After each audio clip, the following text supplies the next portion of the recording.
Hello friends, ओम श्री गणेशाय नमः। जय श्री कृष्ण। आप सभी का स्वागत है आपके अपने यूट्यूब चैनल पर। फ्रेंड्स, आज हम आपको इस वीडियो में बताने जा रहे हैं चैत्र शुक्ल पक्ष की कामदा एकादशी का शुभ मुहूर्त, पूजा विधि, व्रत कथा और कामदा एकादशी के नियम के बारे में। फ्रेंड्स, वीडियो शुरू करने से पहले आपसे रिक्वेस्ट है, अगर आप हमारे चैनल पर नए हैं और आपने अभी तक चैनल को सब्सक्राइब नहीं किया है तो प्लीज सब्सक्राइब कीजिएगा चैनल को, साथ ही प्रेस कीजिएगा बेल आइकन को, जिससे नए वीडियो से रिलेटेड नोटिफिकेशन आपको तुरंत प्राप्त हो सके। और वीडियो पसंद आने पर वीडियो को लाइक और शेयर जरूर कीजिएगा ताकि सभी भक्तों को इस वीडियो का लाभ प्राप्त हो सके। और कमेंट बॉक्स में जय श्री कृष्ण जरूर लिखिएगा। हिंदू संवत्सर की पहली एकादशी और चैत्र मास की शुक्ल पक्ष की एकादशी तिथि को कामदा एकादशी के नाम से जाना जाता है। इसे फलादा एकादशी भी कहते हैं। मान्यता है कि कामदा एकादशी ब्रह्म हत्या आदि पापों तथा पिशाचत्व आदि दोषों से मुक्ति दिलाती है। इसके पढ़ने और सुनने से वाजपेयी यज्ञ का फल मिलता है। इस व्रत को करने से प्रेत योनि से मुक्ति मिलती है। इस एकादशी का उल्लेख विष्णु पुराण में भी किया गया है। इस व्रत को करने से जीवन की सभी समस्याओं का समाधान हो जाता है। कामदा एकादशी को भगवान विष्णु की पूजा की जाती है। साल 2024 में चैत्र मास की शुक्ल पक्ष की एकादशी 19 अप्रैल 2024 शुक्रवार के दिन है। हिंदू धर्म में एकादशी तिथि का विशेष महत्व होता है। हर माह में 2 बार एकादशी तिथि पड़ती है। धार्मिक मान्यताओं के अनुसार एकादशी तिथि भगवान विष्णु को प्रिय होती है। इस दिन भगवान विष्णु की पूजा करने से सभी मनोकामनाएं पूरी होती है और इस दिन व्रत रखने का बहुत अधिक महत्व बताया गया है। फ्रेंड्स, अब आइए जानते हैं कामदा एकादशी के शुभ मुहूर्त के बारे में। हिंदू पंचांग के अनुसार साल 2024 में कामदा एकादशी का व्रत 19 अप्रैल 2024 शुक्रवार के दिन है।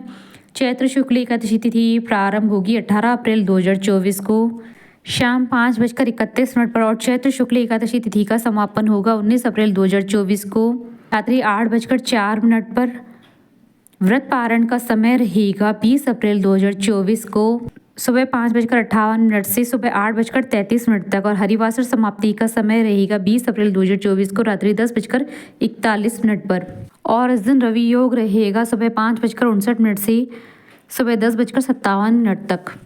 फ्रेंड्स, अब आइए जानते हैं कामदा एकादशी की पूजन विधि के बारे में। इस दिन सबसे पहले सुबह जल्दी उठकर स्नान आदि से निवृत्त होकर स्वच्छ वस्त्र धारण करें। मंदिर में दीप प्रज्वलित करें। मंदिर में देवी देवताओं को स्नान कराने के बाद साफ स्वच्छ वस्त्र पहनाएं। अगर आप व्रत कर रहे हैं तो व्रत का संकल्प ले। भगवान विष्णु का ध्यान करें। भगवान विष्णु के साथ माता लक्ष्मी की भी पूजा करें। धार्मिक मान्यताओं के अनुसार भगवान विष्णु और माता लक्ष्मी की पूजा करने से सभी मनोकामनाएं पूरी हो जाती है। भगवान विष्णु को भोग लगाएं। भगवान विष्णु के भोग में तुलसी को जरूर शामिल करें। इस बात का ध्यान रखें कि भगवान को सिर्फ सात्विक चीजों का ही भोग लगाया जाता है।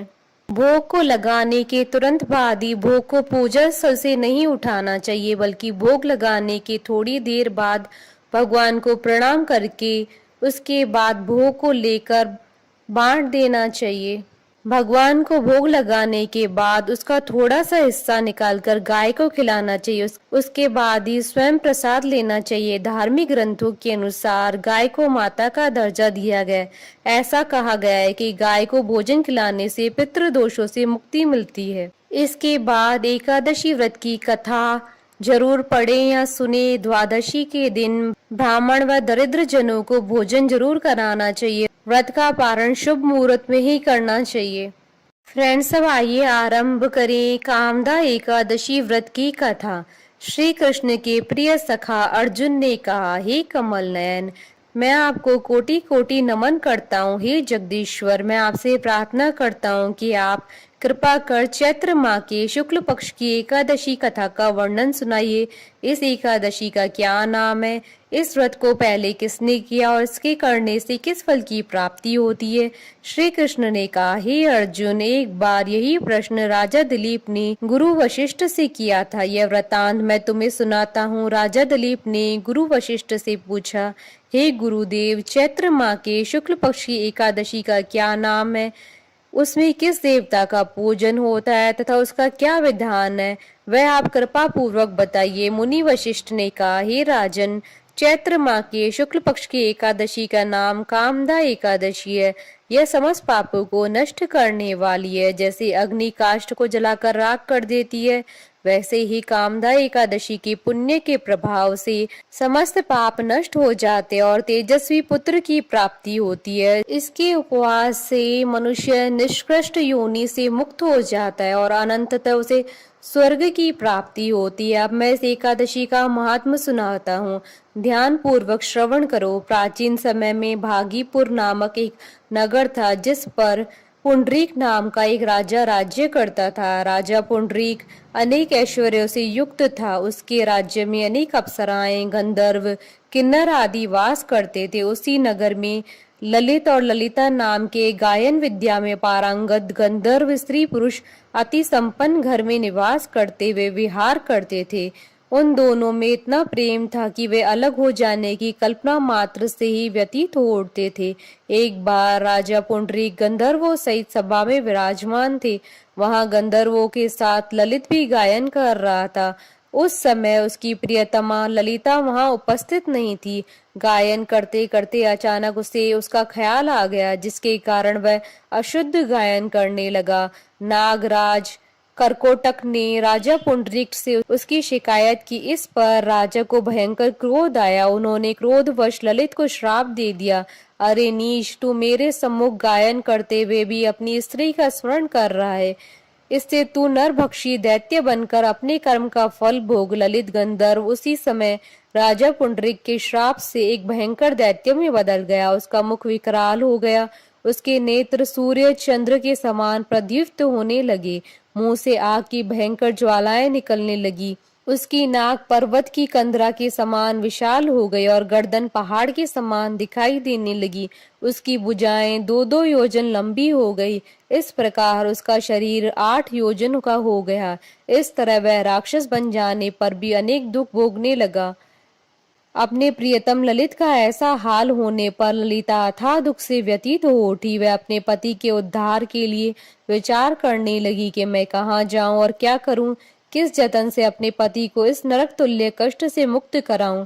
राक्षस बना ललित घोर वनों में रहते हुए अनेक प्रकार के पाप करने लगा। उसकी स्त्री ललिता भी उसके पीछे पीछे जाती और उसकी हालत देखकर विलाप करने लगती। एक बार वह अपने पति के पीछे पीछे चलते हुए विंध्याचल पर्वत पर पहुंच गई। उस स्थान पर उसने श्रृंगी मुनि का आश्रम देखा। वह शीघ्रता से उस आश्रम में गई और मुनि के सामने पहुंचकर दंडवत प्रणाम कर विनीत भाव से प्रार्थना करने लगी, हे महर्षि, मैं वीरधनवा नामक गंधर्व की पुत्री ललिता हूँ। मेरा पति राजा पुंडरीक के श्राप से एक भयंकर दैत्य बन गया है। उससे मुझे अपार दुख हो रहा है। अपने पति के कष्ट के कारण मैं बहुत दुखी हूँ। हे मुनि श्रेष्ठ, कृपा करके आप उसे राक्षस योनि से मुक्ति का कोई उपाय बताइए। समस्त वृतांत सुनकर मुनि श्रृंगी ने कहा, हे पुत्री, चैत्र माह के शुक्ल पक्ष की एकादशी का नाम कामदा एकादशी है। उसके व्रत करने से प्राणी के सभी मनोरथ शीघ्र ही पूर्ण हो जाते हैं। यदि तू उसके व्रत के पुण्य को अपने पति को देगी तो वह सहज ही राक्षस योनि से मुक्त हो जाएगा और राजा का श्राप शांत हो जाएगा।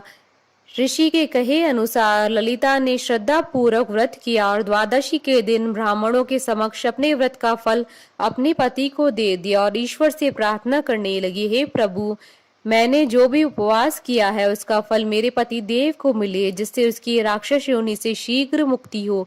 एकादशी का फल देते ही उसका पति राक्षस योनि से मुक्त हो गया और अपने दिव्य स्वरूप को प्राप्त हुआ।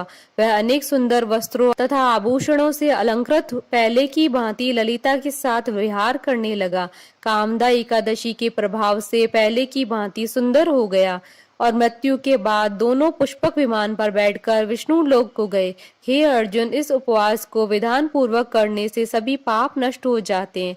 इस व्रत के पुण्य से मनुष्य ब्रह्म हत्या आदि के पाप और राक्षस योनि से मुक्त हो जाता है। संसार में इससे उत्तम कोई दूसरा व्रत नहीं है। इसकी कथा व महात्म्य की श्रवण व पठन से अनंतता फलों की प्राप्ति होती है। कथा सार। प्राणी अपने सुखों का चिंतन करे यह बुरा नहीं है, किंतु समय असमय ऐसा चिंतन प्राणी को उसके दायित्वों से विमुख कर देता है, जिससे उसे भयंकर कष्ट भोगने पड़ते हैं। गंधर्व ललित ने भी राक्षस होकर निंदित कर्म किए और कष्ट भोगे, परंतु भगवान श्री हरि की अनुकंपा का कोई अंत नहीं है। बोलिए भगवान विष्णु की जय, सनातन धर्म की जय। हमारे साथ इस वीडियो में अंत तक बने रहने के लिए आपका धन्यवाद। ओम श्री गणेशाय नमः। जय श्री कृष्ण।